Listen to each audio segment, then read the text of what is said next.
Hello chemistry commandos, कैसे आप सभी। आशा करता हूं आप सभी स्वस्थ होंगे। Myself doctor Basant Vishwakarma आप सभी का स्वागत करता हूं मेरे YouTube channel world chemistry by Basant साहब। बेटा आज हम पढ़ने वाले हैं बेसिक केमिस्ट्री। तो हम सीखेंगे कि बेसिक केमिस्ट्री में कौन कौन से पॉइंट हमें अच्छे से आना चाहिए। बेटा यदि ये सारे पॉइंट हम बहुत अच्छे से सीख जाते हैं तो केमिस्ट्री का कोई भी चैप्टर ऐसा नहीं है जो आपसे नहीं बनेगा।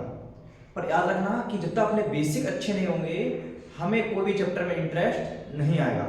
तो हम बेसिक में देखने वाले हैं सबसे पहले कि केमिस्ट्री नाम किसने दिया है, उसके फादर में उनका नाम है लेवाइसियर।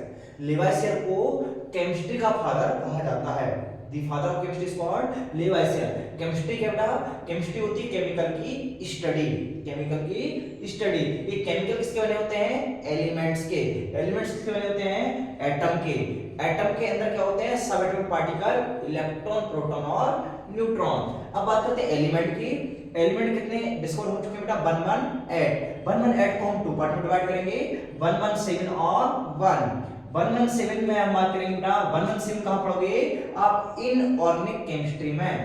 1 कहां पढ़ोगे, ऑर्गेनिक केमिस्ट्री में। उस 1 का नाम क्या रखेंगे अपन, कार्बन।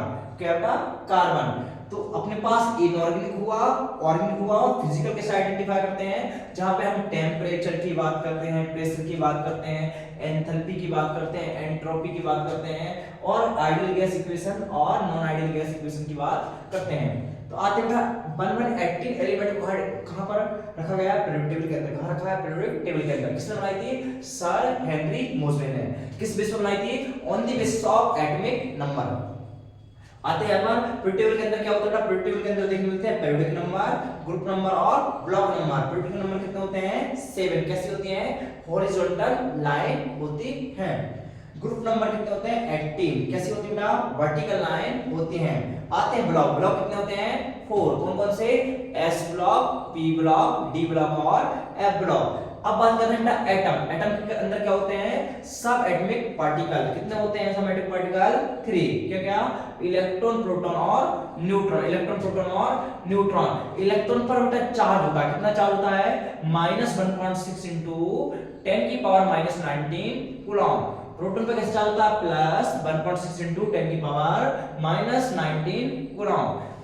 ठीक है। न्यूटन में कितना चार्ज होता है, 0। मास की हम बात कर रहे हैं, इलेक्ट्रॉन का मास कितना होता है, 9.1 into 10 की पावर -31 किलोग्राम। प्रोटॉन पे कितना चार्ज मास होता है, 1.67 into 10 की पावर 27 किलोग्राम। न्यूटन पर चार्ज कितना होता है, न्यूटन का मास कितना होता है, न्यूटन का मास होता है बेटा 1.67 into 10 की पावर -27 किलोग्राम। अब बात करते हैं एक एटम के कितने पार्ट होते हैं बेटा, एक एटम के 2 पार्ट होते हैं। अंदर वाले पार्ट बोलते हैं न्यूक्लियस। अंदर वाले पार्ट क्या होते हैं बेटा, न्यूक्लियस।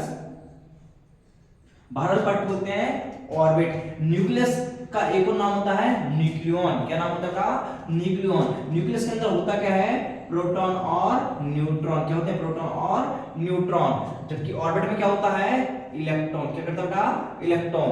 तो इलेक्ट्रॉन करता क्या बेटा, इलेक्ट्रॉन के 2 काम होते हैं। पहला काम होता है कि पूरे एटम को न्यूट्रल करके कौन काम रखता है, इलेक्ट्रॉन। जितनी भी केमिकल रिएक्शन होती हैं, क्या होती है बेटा, केमिकल रिएक्शन होती हैं, सारी रिएक्शन कौन करता है, इलेक्ट्रॉन। कौन करता है बेटा, इलेक्ट्रॉन।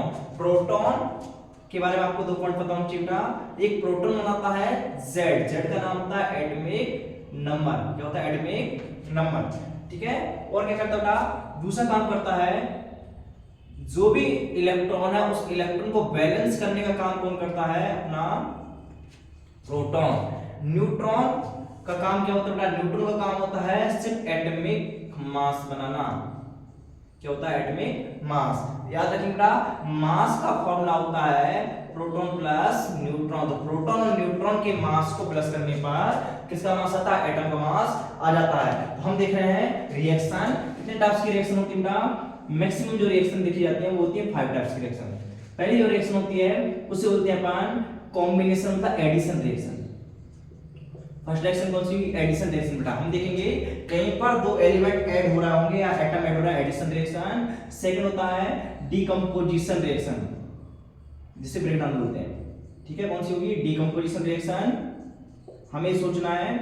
थर्ड होगी डिस्प्लेसमेंट रिएक्शन। फोर्थ क्या होगी बेटा, फोर्थ होगी डबल डिस्प्लेसमेंट।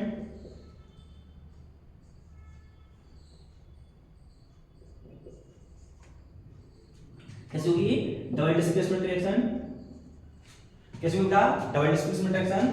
और इसके बाद देखेंगे हम एक रिएक्शन और होती है डिस्प्रपोजिशन रिएक्शन, डिस्प्रपोजिशन रिएक्शन।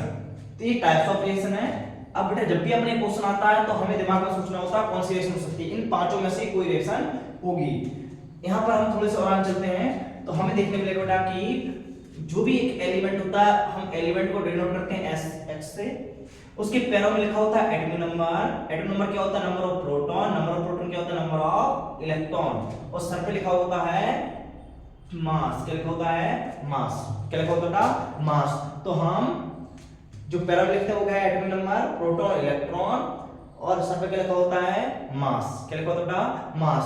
तो हम यहाँ पर आइडेंटिफाई कर सकते हैं कि किसी भी एटम के अंदर कितने प्रोटॉन है, कितने इलेक्ट्रॉन है, कितने न्यूट्रॉन है। जैसे मैंने एक क्वेश्चन दिया आपको कि x लिखा है, यहाँ पर देखो 23 और 11, तो इसके अंदर एक पैरा में लिखा है Z, इसका एटॉमिक नंबर कितना है 11, प्रोटॉन कितने हैं इसके अंदर 11, इलेक्ट्रॉन कितने होंगे 11। बताइए मुझे यहाँ पर मास कितना है इसका 23। अब बताइए न्यूटन निकालने का फॉर्मूला क्या होता है बेटा, न्यूट्रॉन होता है मास माइनस प्रोटॉन। तो मास कितना है 23, प्रोटॉन कितने हैं 11, सॉरी प्रोटॉन कितने 11, कितना आ जाएगा न्यूट्रॉन 12, कितना आएगा 12। तो बेटा हमने देखा है यहाँ पर बेसिक देखा है। अब हम इसके बाद नेक्स्ट बेसिक देखने वाले हैं कि कैसे रिएक्शन होती हैं, बॉन्ड क्या होता है, ठीक है, कैसे काम करता है। यहाँ पर देखेंगे हम कितने टाइप्स के बॉन्ड होते हैं, कैसे एटम कंबाइन होते हैं, ठीक है। तो आपको ये सारी चीज मिलेंगी पार्ट 2 में।